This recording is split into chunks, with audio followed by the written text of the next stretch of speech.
আল্লাহ একজন রসুল দেন, এদের মধ্য থেকে যিনি আপনার কোরআন তেলাওয়াত করে শোনাবে, জ্ঞান বিজ্ঞান শিক্ষা দেবে, মানুষগুলোকে অন্তরাত্মা কালিমাগুলো দূর করে তাদেরকে পবিত্র করবে, আপনি এই সুযোগটা করে দেন। নবী ইব্রাহিম আলাইহিস সালাম যার জন্য দোয়া করলেন, খালি নবী ইব্রাহিমই দোয়া করছেন। হযরত ঈসা নবী বলেছেন, মিন বাদিস Muhammad if he come I will go, যদি তিনি আসেন আমি চলে যাব, আমার আর নাই কিছু, আমার রাসূল মুহাম্মদ সাল্লাল্লাহু আলাইহি ওয়াসাল্লাম আসলে পৃথিবীর মধ্যে আর কারো প্রয়োজন নাই। কিসের প্রয়োজন? বিশ্ব জগতের আর কোনো শাসকের প্রয়োজন নাই, আমার এক নবী সারা বিশ্ব জগতের জন্য কি যথেষ্ট। তার যে ম্যানিফেস্টো, তিনি মানব জাতিকে পরিচালনা করার জন্য কোরআনের যে বিধানগুলো মানুষের সামনে উপস্থিত করেছেন, সেই বিধানের সবচেয়ে বড় যে দিকটা, সেই দিকটা হলো, আমি আপনাদের সামনে খুব সংক্ষেপে বলি, মাত্র কয়েক মিনিট সময় আছে আমার। সম্মানিত শুধু আপনি জানেন, এটা তো বিশদ আলোচনা, কোন দিকে যাবার কোনটা ছাড়ব। নবী করিম সাল্লাল্লাহু আলাইহি ওয়াসাল্লাম, আমাদের নবীজি আছে না মাঠ পরিষ্কার করা, জঙ্গল পরিষ্কার করা, একটা জঙ্গলের বয়স হইতেছে 600 বছর। মূর্খ জাহেলিয়াতের যুগের বয়স কত? 600 বছরের দীর্ঘ বয়স। অন্ধকার জমতে জমতে জমতে জমতে আলকাতরার চেয়ে আরো বেশি কালো হয়ে গেছে পৃথিবী। গুনার ভারে পৃথিবী এখন নুয়ে পড়েছে। পৃথিবীটা এখন টার্নিং পয়েন্টে চলে গেছে। পৃথিবী এখন মরবে না বাঁচবে, পৃথিবী এখন থাকবে না যাবে, পৃথিবী ধ্বংস হবে না পৃথিবীকে রাখা হবে, ঠিক এই এমন একটি পর্যায়ে পৃথিবী চলে আসছে, টার্নিং পয়েন্ট, যে এখন ঘুরবে, সে কি ফিরে আসবে না খালের মধ্যে গর্তের মধ্যে পৃথিবী যাবে। কেন? সম্মানিত সুধী বন্ধুরা আমার, 600 বছরের মধ্যে কোনো নবী না আসার কারণে পৃথিবীতে মূর্খতা, জাহিলিয়াত এত বেশি পরিমাণে বেড়ে গেছিল, যেখানে সন্তান তার মায়ের সাথে জেনা করত, যেখানে বাবা তার নিজ হাতে কন্যা সন্তানকে মাটিতে পুঁতে ফেলত, যেই সমাজের মধ্যে পশুরা পর্যন্ত নিরাপদ ছিল না। জাহেলিয়াতের যুগে এই যে উটগুলো, আরবের যে উটগুলো, এই উটগুলোর গোশত তারা জবাই করে খাইতো না। আপনি যেমন ফ্রিজে রেখে রেখে আজকে কালকে এক সপ্তাহ পর পর আপনি কুরবানির গোশত খান, ওই আরবের জাহেলরা এভাবে খাইতো না। আরবের জাহেলরা এই উটটাকে জীবিত রেখে জীবিত অবস্থায় তার রানের একটা অংশ কেটে নিত, ওইটা পাক করে খাইতো। এই যাতনায় সেই উটটা, কথা বুঝতে পারতো, ছটফট করতো, কিন্তু কোনো মানবীয় দৃষ্টিভঙ্গি দিয়ে ওই উটটার প্রতি কোনো দরদ করা হতো না। কত বড় জাহেল তারা!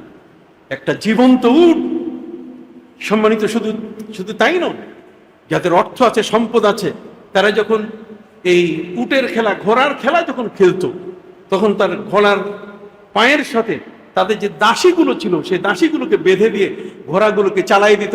ওই ঘোড়া যখন তেজস্বী হয়ে জোরে যখন সামনের দিকে দৌড়াতো, তখন ওই মহিলা দাসী পোল্ট্রি খেতে খেতে মৃত্যুবরণ করতো। এটা দেখে দেখে তারা ফ্যাল ফ্যাল করে হাসতো। এই ছিল মানবের চিত্র। সম্মানিত সুধী, আমি বই লিখেছি একটা নারীর অলংকার, সেখানে নারীদের সম্পর্কে সেই জাহেলি যুগে কি হয়েছে।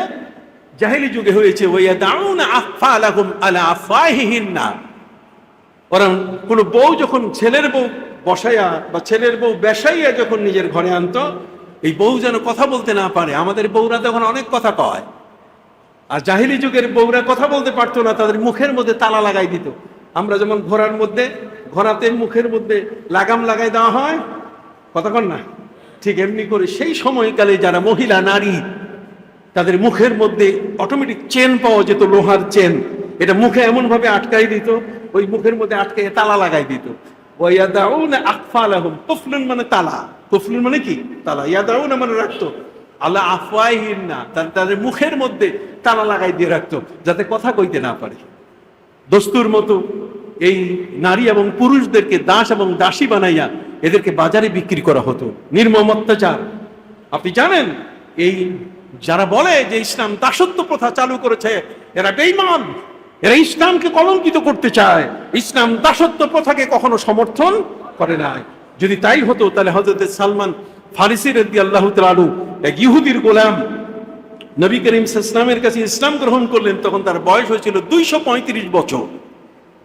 এই 235 বছরের হযরতে সালমান ফারসি রাদিয়াল্লাহু তাআলা নবীর কাছে ইসলাম গ্রহণ করলেন।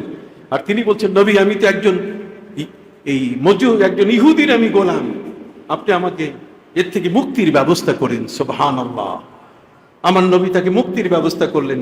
ওরা বলেছিল, ওই ইহুদি বলেছিল যে তুমি মুহাম্মদের কাছে হাত দিয়েছো, তুমি নাপাক হয়ে গেছো, মুহাম্মদের হাতে তুমি হাত দিয়েছো, তোমার হাতটা বিষ মাখা হয়ে গেছে, আমি তোমাকে রাখবো না, আমি তোমাকে ছাড়বো না।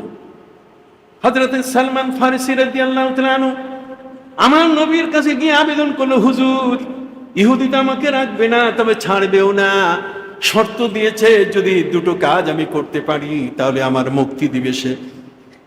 তার মধ্যে একটা হলো খেজুর গাছ লাগাই দিলে পরে ওই খেজুর গাছ বড় হওয়ার পরে যেদিন ফল আসবে সেদিন আমি মুক্তি লাভ করব। আর সে সুযোগ বোধে কোপ মারছে আর কি। আর সেটা হলো যে 1 বস্তা স্বর্ণ তাকে দিতে হবে। 1 বস্তা স্বর্ণ, এটা কি মুখের কথা? নবীর ঘরে কি 1 বস্তা স্বর্ণ ছিল? একটা ছোট্ট আংটি পর্যন্ত ঠিক মতো ছিল না। সম্মানিত শুধু এমন কঠিন দুটো শর্ত। আমার নবী বলছেন, ঠিক আছে, মোস্ট ওয়েলকাম, আসো, ওকে ডাকো, আমি তার তোমাকে মুক্তি দেওয়ার জন্য, ওই দাসত্ব থেকে আমি তোমাকে মুক্তি দেবো। সুবহানাল্লাহ বলেন। আমার নবী দাস প্রথার বিরুদ্ধে ছিলেন, তিনি দাসকে মুক্ত করে দিয়েছেন। তার দাসী হযরতে আয়েশা রাদিয়াল্লাহু তাআলা দাসী ছিল হযরতে বারিরা। নাম কি? বারিরা। নবী করিম সাল্লাল্লাহু আলাইহি ওয়াসাল্লাম যখন ইসলাম প্রচার করার জন্য রাজা বাদশাদের কাছে তিনি সাহাবা ইকরামকে পাঠালেন, 6 জন রাজা বাদশার কাছে। তার মধ্যে একজন বাদশা ছিলেন মিশরের বাদশা মুকাউকাস, এবং সেই মুকাউকাসের কাছে যে দলটি গিয়েছিল সেই দলনেতা ছিলেন হযরত উবাদা ইবনে সাবিত রাদিয়াল্লাহু তাআলা। রাসূলের বিশাল লম্বা এক সাহাবী, একেবারে গায়ের রং কালো। যখন মুকাউকাসের কাছে গিয়ে বলছে যে আমি তোমার কাছে নবীর পক্ষ থেকে এসেছি, এখন তুমি যুদ্ধ করবে না আত্মসমর্পণ করবে, তখন সে বলছে মুসলেকা দিয়ে আমি নবীর কোনো ক্ষতি করব না, মুসলেকা দিব। তাহলে নাও লেখো মুসলেকা। তো বলছে আমি তোমার সাথে মুসলেকা লিখবো না, কারণ তোমার গায়ের রং কালো, আমি কালো মানুষের সাথে মুসলেকা লিখবো না, তোমাদের কোন একটা সাদা হোয়াইট কালারের মানুষ আসুক। কথা বুঝেন নাই? তখন এই হোয়াইট কালারের মানুষেরা, নবীর সাহাবীরা তার পিছনে যারা ছিলেন তারা বলেছিলেন, না হবে না, তুমি মুকাউকাস, তুমি যত বড় শক্তিশালী হও, আমরা যুদ্ধ করব তোমার সাথে। কারণ আমার নবী বলেছেন, ইত্তাবিল আমিরা ওয়ালাউ কানা আবদান হাফশিয়া, তুমি তোমার নেতার অনুসরণ করবে যদিও সেটা কালো গোলাম হয়, যদিও তার গায়ের রং কি হয়? কালো হয়। অতএব আমরা কালো হোক আর সাদা হোক প্রশ্ন নয়, তিনি আমাদের কি? নেতা, নেতৃত্ব দানকারী। সুবহানাল্লাহ বলেন। মুকাউকাস বাধ্য হয়ে সন্ধি করল। এক পর্যায়ে এই সন্ধির জন্য আমার নবীর জন্য সে একজন দাসী পাঠাই দিল। দাসীটা তার, এই দাসীটা হলেন হযরতে মারিয়া কিপ্তিয়া। নাম কি? মারিয়া কিপ্তিয়া। একটু নাম তো বলেন না, কি নাম? হযরতে মারিয়া কিপ্তিয়া। এই মারিয়া কিপ্তিয়া আয়েশার দাসী নবী বানাই দিলেন। পরবর্তীতে নবী করিম সাল্লাল্লাহু আলাইহি ওয়াসাল্লামের দাসী হিসাবে আমার নবী সাল্লাল্লাহু আলাইহি ওয়াসাল্লাম যখন তাকে নিজের ঘরে তুললেন দাসত্ব থেকে মুক্তি দেওয়ার জন্য, তার ঘরে একটি সন্তান জন্ম নিল, নবীজির সন্তান, যার নাম জানেন? তার নাম হলো ইব্রাহিম। নাম কি? ইব্রাহিম। ইব্রাহিম 16 মাস বয়সে তিনি মারা যান। ইব্রাহিম জন্ম নেওয়ার কারণে মারিয়া স্বাধীন হয়ে গেল। মারিয়া কিপ্তিয়া কি হলো? স্বাধীন। ইসলামের ল হচ্ছে, ফান্ডামেন্টাল ল হচ্ছে, যদি কোনো দাসীর গর্ভে কোন সন্তান জন্ম নেয় তাহলে আর সে দাসী থাকবে না, সে স্বাভাবিক স্ত্রীর মর্যাদা পেয়ে যাবে। হযরত মারিয়া কিপ্তিয়া তখন স্ত্রীর মর্যাদা পেয়ে গেলেন। সুবহানাল্লাহ। যাক, অনেক লম্বা কথা, এটা আরেক দিক গেল। আমি যে কথাটি আপনাদের সামনে তুলে ধরছি সেটা হলো যে আমার প্রিয় নবী সাল্লাল্লাহু আলাইহি ওয়াসাল্লামের যে দিক নির্দেশনা, সমাজের মানুষগুলো কেমন ছিল। সম্মানিত সুধী, যেখানে জেনা, বেবিচার, অন্যায়, অবিচার, অনাচার, পাপাচার সবগুলোতে বিশ্ব ভরে গেছিল, আল্লাহ বলছেন ওয়াজকুরু নি'মাতাল্লাহি আলাইকুম ইয কুনতুম আ'দা। তোমরা আমার নেয়ামতে উজমা, আমার প্রিয় নবীর কথা তোমরা স্মরণ করো, বারবার তার জীবনে আলোচনা করো। আলহামদুলিল্লাহ বলেন সবাই। আমরা কোরআনের বিধান অনুযায়ী আমার নবীজির জীবনী আমরা আলোচনা করছি। আল্লাহ বলেন ওয়াজকুরু, তোমরা জিকির করো, আলোচনা করো নি'মাতাল্লাহি আলাইকুম, আল্লাহর সবচেয়ে বড় নেয়ামত তোমাদের উপরে, যেটা আমাদের উপরে সবচেয়ে বড় নেয়ামত কে? আমাদের নবী। জোরে বলে আমাদের কি? নবীর চেয়ে বড় নেয়ামত আর নাই। সম্মানিত শুধু সেই নবীকে আলোচনা করতে হবে। আমার আল্লাহ বলছেন ওয়াজকুরু নি'মাতাল্লাহি আলাইকুম ইজ কুনতুম আদান, যখন তোমরা একে অপরের শত্রু ছিলে, ফাআল্লাফা বাইনা কুলুবিকুম, তিনি তোমাদের মধ্যে তোমাদের অন্তরগুলোকে এক করে তোমাদের আপন করে দিয়েছেন। সুবহানাল্লাহ বলেন।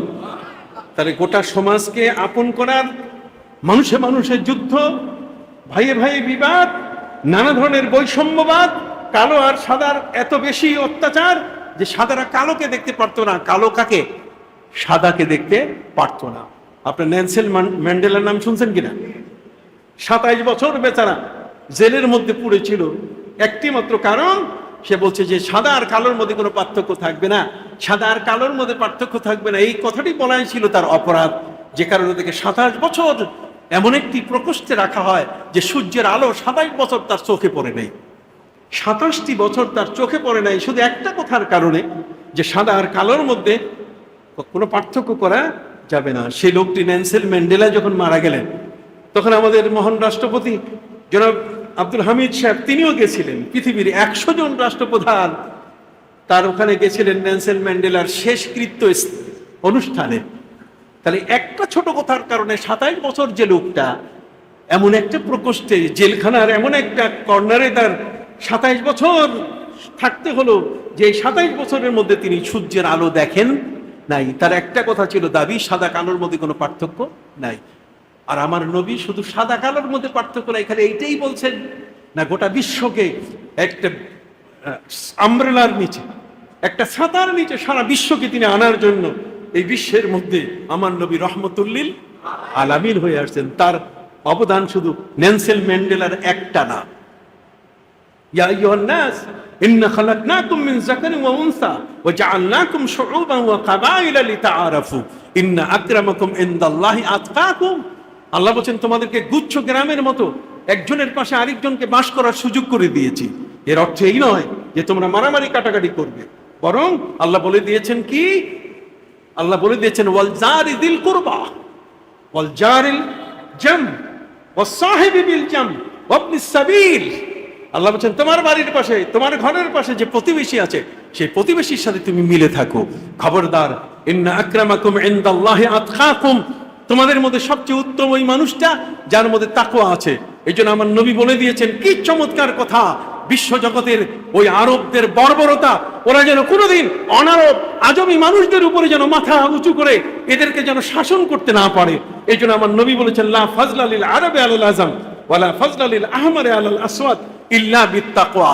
আমার নবী বলছেন যে আজমি যারা আরবে জন্মগ্রহণ করে নাই, আরবিদের কোনো প্রাধান্য তাদের উপরে নাই, সাদার উপরে কালো, কালোর উপরে সাদার কোনো প্রাধান্য নাই, ইল্লা বিত্তাকওয়া। যার তাকওয়া, যার পরহেজগারি, যার ইবাদত যত বেশি হবে তার মর্যাদা তত বেশি। সুবহানাল্লাহ বলেন। আমার প্রিয় নবী সাল্লাল্লাহু আলাইহি ওয়াসাল্লাম ঠিক তাই করলেন। জগতের মধ্যে সাদা আর কালোর বিভেদ নষ্ট করলেন কি দিয়া? এই একটা জিনিস বলে আমি শেষ করব। সাদা আর কালো দুই দলে একসাথে এক প্লেটে খাওয়া শুরু করলো, কি এমন একটা জিনিস আমার নবী করে গেলেন? সুবহানাল্লাহ বলেন। ভাইরা আমার, শত্রু প্রতিবেশী এক প্রতিবেশীর সাথে মনে না, পাশাপাশি এক প্লেটে তাদের আমার নবীর খাবার আয়োজন করলেন শুধু একটা বিধান দিয়া, আর সেটা হলো ঈমান।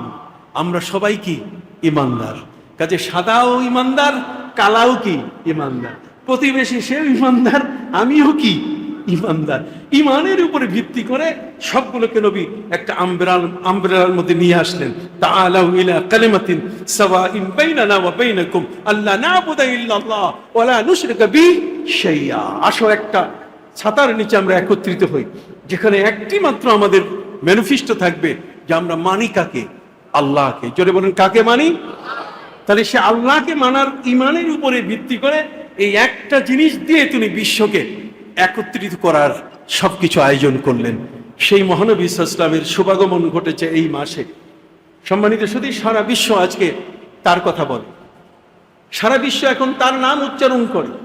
আমার আল্লাহ বলছেন খালি আমার নাম না, আপনার নামও আমি যোগ করেছি। আজানে দেখুন, আজানের মধ্যে আমি আশহাদু আল্লা ইলাহা ইল্লাল্লাহ, আর আপনাকে স্থান দিয়েছি আশহাদু আন্না মুহাম্মাদুর রাসূলুল্লাহ। কবরের মধ্যে এই কবরের মধ্যে জন্ম নিতে আজান, আর কবরে গিয়ে যখন সওয়াল জবাব হবে সেখানে আমি আল্লাহর নাম নিয়ে শুধু প্রশ্ন হবে না, এ নবী আপনাকে নিয়েও সেখানে প্রশ্ন করা হবে, ওমান নবী, তোমার নবীকে। সুবহানাল্লাহ বলেন। তাহলে সেই নবী ওয়া রাফা'না লাকা যিকরা, তার আলোচনা আমাদের জীবনে হওয়া দরকার। তিনি সমাজকে সংস্কার করেছেন, ব্যক্তিকে সংস্কার করেছেন, তিনি সমাজ, ব্যক্তি, রাষ্ট্র, সারা বিশ্বকে তিনি সংস্কার করেছেন, যার সংস্কারের ফসল আজকে সারা পৃথিবীতে আমরা মুসলমান একটি মসজিদে একসাথে বসি, কারোর সাথে কোনো শত্রুতা নাই, কথা বুঝে গেছে, কোনো পুলিশ নাই, কেউ নাই, কোনো আইন শৃঙ্খলা বাহিনী নাই যে আমাদেরকে সোজা করার জন্য তারা এখানে আসবে, বরং আমরা এমনি সোজা হয়ে আসি। সুবহানাল্লাহ বলে, আমরা নামাজের মধ্যে এমনি কি হয়ে আসি, সোজা হয়ে আসি। তো কাজে আমি আর আলোচনা দীর্ঘায়িত করব না।